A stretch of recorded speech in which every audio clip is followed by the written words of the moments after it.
জয় বাবা হরিচাঁদের জয়। জয় বাবা হরিচাঁদের জয়। শ্রী শ্রী হরিলীলামৃত পাঠ পর্ব 41। পর্ব 41-এ আপনারা শ্রবণ করবেন নাম প্রচার ও ভক্ত সমাগম।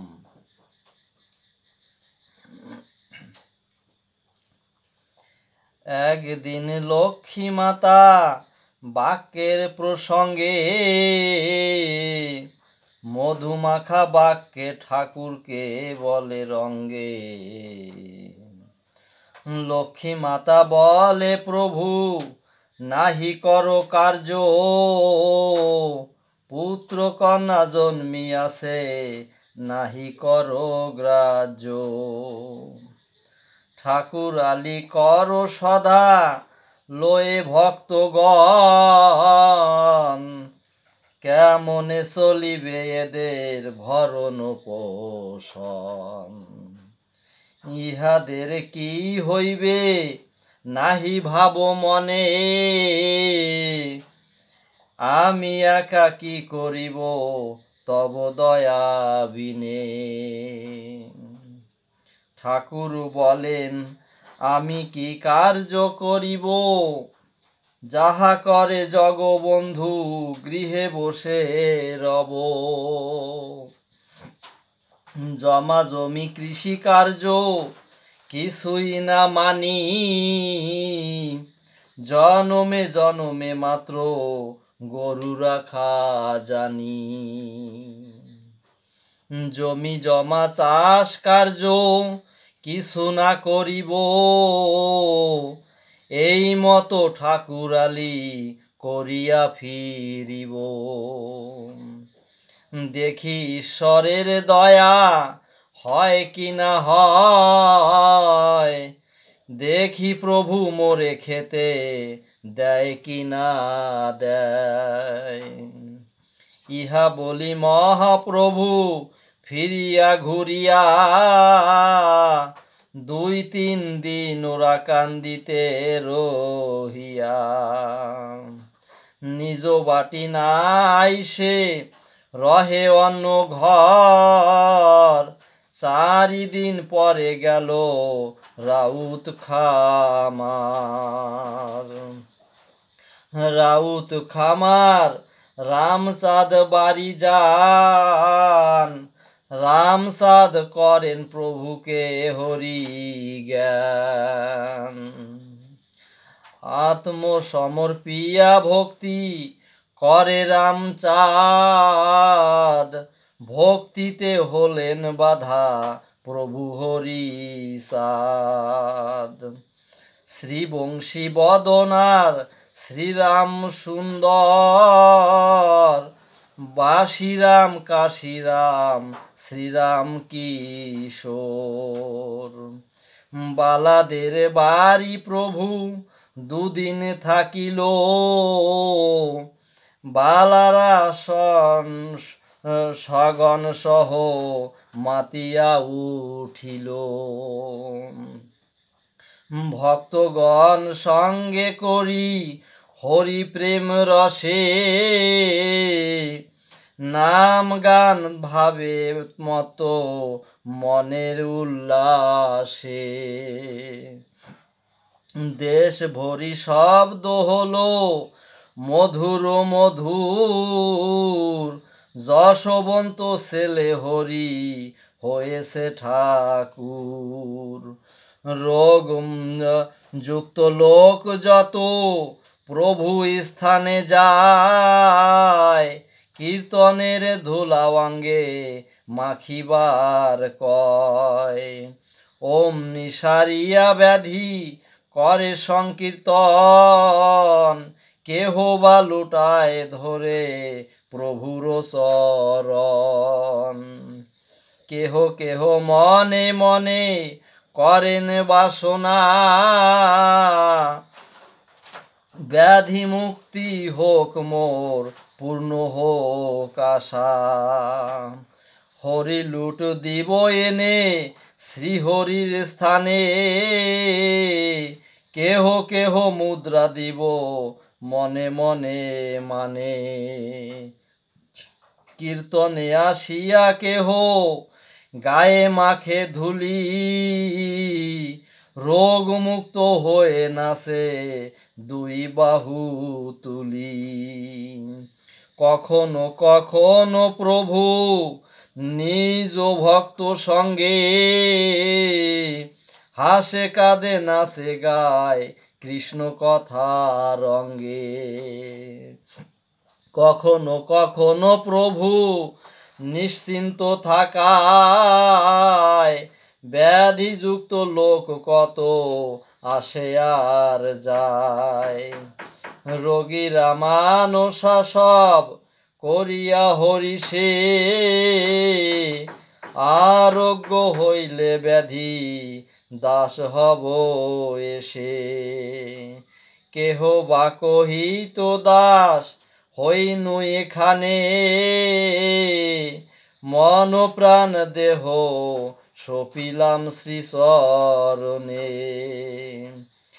দেহের এ রোগ মম হউক আরোগ্য, অর্থ কিছু তাম্র মুদ্রা দিয়ে যাব শীঘ্র।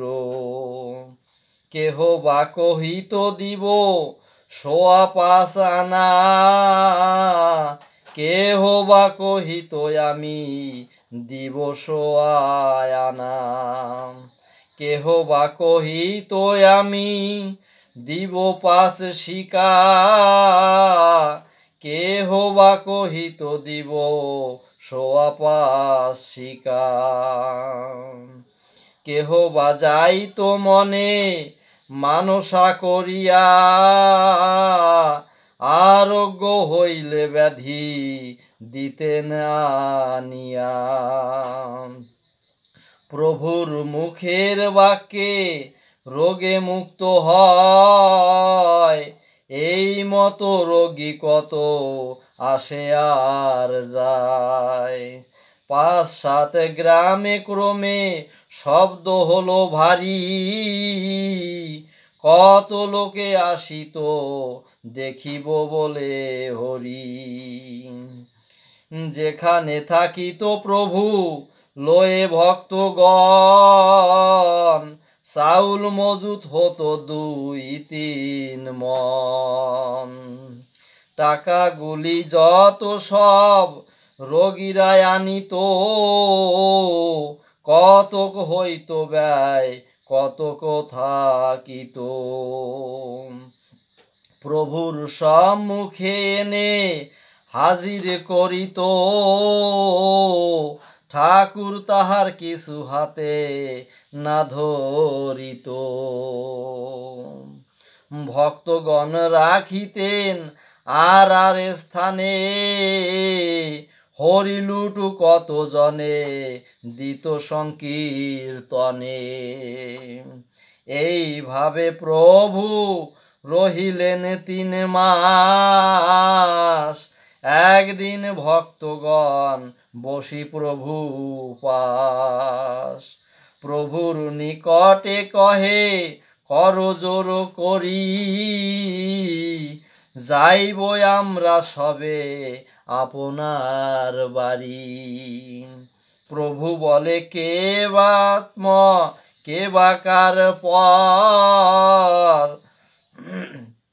আমি কার কে আমার মায়া বাড়ি ঘর। ভক্তগণে বলে প্রভু দয়া হয় যদি, লয়ে চলো সকলে শ্রীধামরা কান্দি। শুনিয়া হাসিয়া কহে প্রভু ইচ্ছাময়, কর ইচ্ছা যাহা তোমাদের ইচ্ছা হয়। হয়ে তুষ্ট মহারিষ্ট পরস্পর কয়, শ্রীধামে কে যাবি তোরা আয় আয় আয়। এত বলি সবে মিলি সাজালো তরণী, যার যাহা ছিল দ্রব্য সব দিল আনি। তাম্র মুদ্রা রৌপ্য মুদ্রা কেহ দিল ধান্য, কেহ দধি কেহ ঘৃত পাত্র পরিপূর্ণ, কেহ দিল তরকারি কুষ্মাণ্ড কদলী, পক্করম্বা থোর মশা পদ্মমূল কলি, ছোলা বুট মুগ মাস মটর ডাইল, বস্তা 10 পরিপূর্ণ নূতন চাউল, ছানা দধি সন্দেশাদি গুড় 10 খান, আতপ তণ্ডুল 10 মণ পরিমাণ, 200 নারিকেল 1000 সুপারি, 5 হাত মুখে এক সাজাইল তরি, তরি পরিপূর্ণ করি ঠাকুরে ওঠায়, হরি বলে তরি খুলি ওরা কান্দি যায়। ওরা কান্দি ঘাটে তরি লাগাইল এসে, ভক্তগণে দ্রব্য আনে ঠাকুরের বাসে, প্রভু যায় আগু আগু পিছে ভক্তগণ, যাইতে আসিতে পথে করে সংকীর্তন, ঠাকুর আসিয়া বসিলেন নিজ ঘরে, ভক্তগণ দ্রব্য এনে রাখে তা ভারে ভারে, টাকা শিখিয়া ধুলি তাম্রের মুদ্রা যত,